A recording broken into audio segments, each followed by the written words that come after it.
Wow, thank you so much. Thank you. So, as you may have heard, my name is Sarah. This is my third long con talk, so this is exciting for me. I like to talk about social issues and security and technology. Also, my cat really needed you to know that she helped with the slides. So a lot's happened since my talk last year. I got my CCNA. As you may have guessed from the picture, I graduated finally. So this also marks my first long con / B-sides where I'm not a student. I graduated from Red River College's Business Information Technology program with honors in April. So I also adopted not one, but 2 snakes. The cat adores them, if you were wondering. They're really cute together. I moved twice. And I got an awesome job. So I'm an InfoSec analyst at IC Group, and they are a marketing tech company. I do a lot of compliance, security awareness and training, project management, and please don't throw me out for this, but I do internal audit. So I'm learning a lot, love my workplace. It's been a great experience, and we are hiring devs right now if you or someone you love is looking for a job.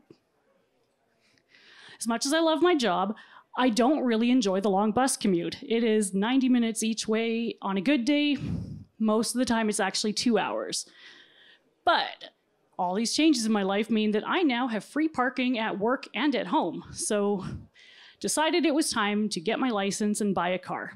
So started taking driving lessons and researching how to buy a car. This started with literally Googling, how do you buy a car? Because I had no idea. As you can imagine, there were tons of results. They all kind of said the same thing. So to start off, you make some decisions. What can you afford? Do you want to buy? Do you want to lease? Are you looking for new? Are you looking for used? And consider quality, reliability, total cost of ownership, that kind of thing. More detailed instructions would include stuff about VIN searches and Carfax reports, test drives, vehicle inspections, warranty, and safety ratings. No one said anything about software security updates. No one mentioned security at all, not a single car blog. Nothing I read about buying or maintaining a car mentioned it. I talked to the car people I knew to ask their advice. They didn't say anything about it. And I thought, well, this seems kind of like a big deal, so I'm gonna go talk to some tech people. They said I was overthinking this, and this is not an issue. They fell into 3 camps. They've never done updates before, and nothing bad has happened to them. No, that's a logical fallacy. We're not talking about self-driving cars. And the last one, my favorite, is, well, it's software. Of course, it needs updating. Duh, talk over. All of them thought that this talk idea was really dumb. So what I've come to the conclusion is next time I'm floating a talk idea, I'll do it in the DC 204 Slack channel because you guys were way nicer about it. But I almost backed out of this talk. I mean, if smarter and more experienced people are telling me that this is a useless talk, then maybe I should just listen before I make a complete ass of myself. However, my anxiety over having to email these people to cancel was greater than my anxiety over having to give this talk, so here we are. So I pushed forward with research, and thank you, hoping that I was onto something. I'm gonna skip to the end here and tell you, I'm pretty sure I was. What does software do in a car? Well, in a word, everything. Literally everything. Today, vehicles are distributed systems of over 40 computers and millions of lines of code. Everything from steering to braking to lights, emissions control, all of that is controlled by software. Back in the olden days, I don't know how old the olden days are, but before software-driven cars, when you hit the brakes, for example, you would physically actually hit brakes in your car. Now, if you hit the brakes, it sends a signal to tell the software to hit the brakes. Also the stuff that you would expect, GPS, infotainment systems, apps, obviously that is also software. So I think a lot of you are going to be really familiar with this example because it's one that people like to use a lot. But in 2015, 2 researchers presenting at Black Hat hacked a Jeep Cherokee. They had someone else in the car driving, and this person driving knew that they were going to hack the car, didn't know exactly what was going to happen because they really wanted to simulate remote hijacking. The only thing that these researchers promised was that they weren't going to kill the guy. So good on them. So these researchers were able to adjust climate control settings, radio, steering, windshield wipers, brakes, acceleration. There is a video on YouTube of this guy just absolutely terrified as people are messing with this car. Now, they were presenting this research at Black Hat. They were also nice enough to work with Chrysler behind the scenes. So before this research was presented, Chrysler was able to create a patch for that vulnerability. They mailed out USBs with the update to 1.4 million vehicle owners and advised them that they needed to take their vehicle into the dealership. These same researchers in 2013 also hacked a Toyota Prius and a Ford Escape, but this isn't the only thing. There have been lots of other researchers who have hacked cars before this and after this. In fact, a few weeks later, a different researcher was presenting a different car hack at DEF CON. So, we've determined there's lots of software in cars. How are these updates performed? Updates aren't really standardized in any way, and the exact processes are going to differ for make and model, but they kind of fall under the same three categories. We have performed by a dealership mechanic. This is still the most common way. You bring your car into the shop and the updates are installed. They're included while your car is still under warranty. OTA updates are over the air. Many manufacturers are doing this, but they limit these to non-safety critical updates, like to infotainment systems. And Tesla, I mean, Tesla's a whole other ballpark. They have done updates, all of them OTA since 2012. The last one is you do it yourself with a USB. The user would download updates from the manufacturer website, copy them to a USB, and install them on the vehicle themselves. Now, as you can imagine, each of these methods kind of comes with its own set of challenges. Performing by the dealership mechanic, you might not be notified of available updates to your car. You probably won't be informed if any patches were applied while your car was in, because usually what happens, you bring your car in for servicing, they check if there's updates, they'll put them on, and you're kind of in and out of there. The user, so you as car owners, are responsible for paying for the updates after the vehicle's out of warranty. There is an exception if there's a legal requirement to do so, often in the case of critical safety or emissions controls. With over-the-air updates, that also comes with challenges. In the case of Tesla, they take 20 to 90 minutes. You can't drive your car, can't charge them during the updates. They can't be paused or stopped, so once you've committed once you've decided to do the updates. And even non-safety critical updates can have massive impacts.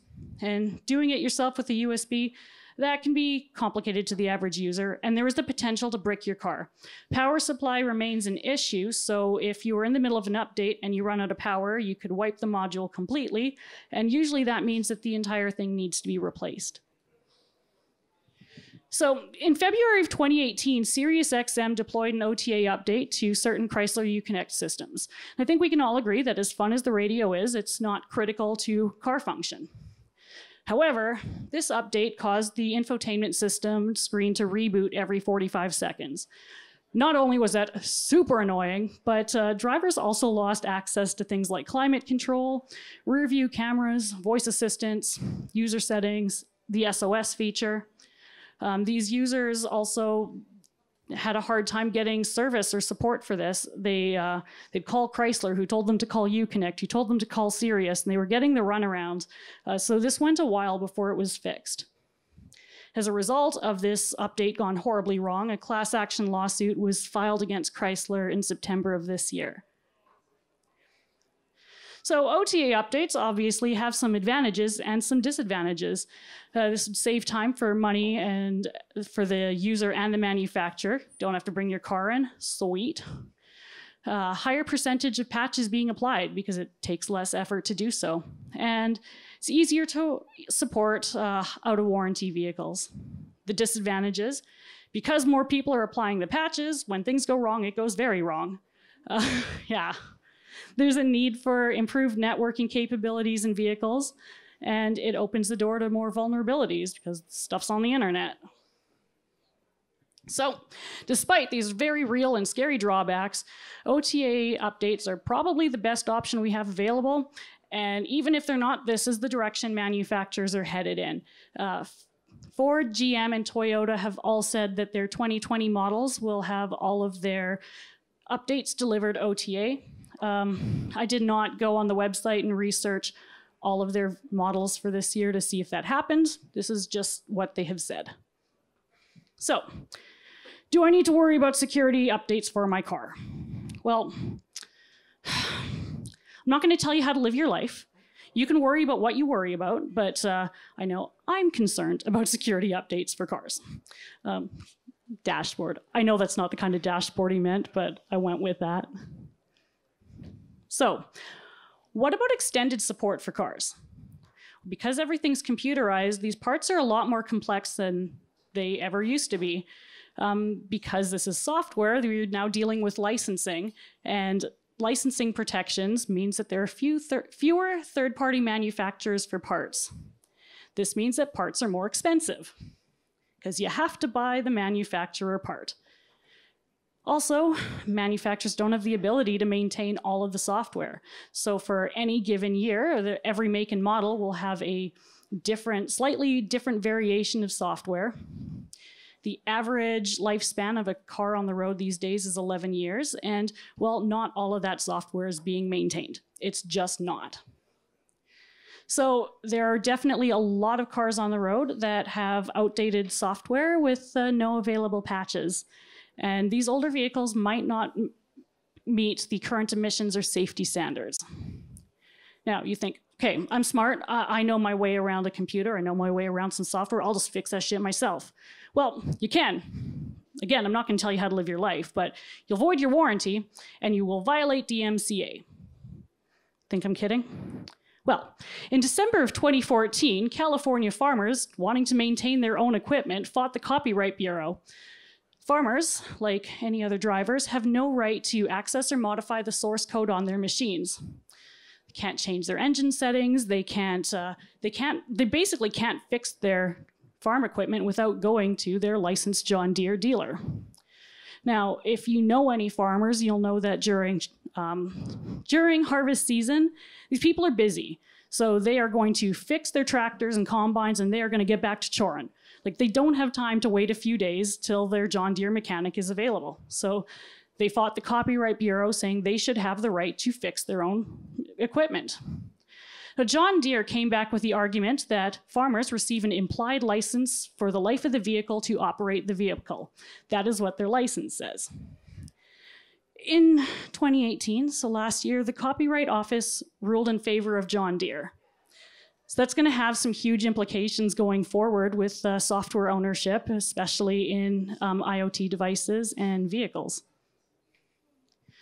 So what does this all mean? So some are starting to call this generation the first generation of disposable cars. If the parts are more expensive, in general, you kind of decide if you're going to repair or replace your car based on whether or not it is more expensive to buy a new car or to keep repairing it. If parts are more expensive, then you get to that I need to buy a new car stage a lot faster. And we're growing towards this trend of like, let's do everything as a subscription model anyways. So as we push forward, I think that leasing is likely going to become a much more attractive option. And given the outcome of the John Deere lawsuit, buying has definitely become a lot more complicated than it has been. So if you were on your cell phones and you weren't listening, this is how we summarize the talk. Your car needs updates. It's not actually your car. Thank you for coming to my long con talk.